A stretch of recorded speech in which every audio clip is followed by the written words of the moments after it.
Apat ang nasawi kabilang ang 3 bata at ang driver ng isang mixer truck matapos mawalan ng kontrol at makasagasa sa sitio Balagunon, Barangay Managa, Bansalan, Davao del Sur, pasado 3:30 ng hapon noong Biyernes, Agosto 29. Ayon kay Police Major Daryl Francis Ramos, hepe ng Bansalan Municipal Police Station, kabilang sa mga nasawi ang 3 bata na kinilalang sina alias Ren, 10 taong gulang, alias Ronnie, 12 anyos, at isang alias June, 9 anyos, pawang mga residente ng sitio Balagunon.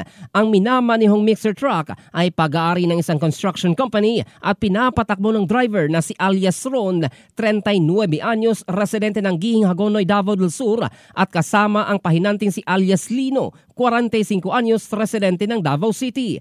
Mula umano sa sitio Balutakay ang truck at patungo sa sentro ng barangay nang madaanan nito ang lubak na kalsada. Doon nawalan ng kontrol ang sasakyan at nasagasaan ang mga bata. Agad na dinala ang mga biktima sa ospital, ngunit hindi na sila naisalba. Namatay si alias June sa Davao del Sur Provincial Hospital sa Digo City, habang sina Ronnie at Ren naman ay binawian ng buhay sa isang ospital sa bayan ng Bansalan. Napatay rin ang driver ng truck dahil sa insidente. Ayon sa mga nakasaksi, nakipagkarerahan umano ang naturang mixer truck sa isang dump truck bago ang aksidente. Nananawagan ang pamilya ng mga biktima ng tulong at hustisya at dapat managot ang construction company sa nangyaring trahedya at pagpanaw ng mga biktima.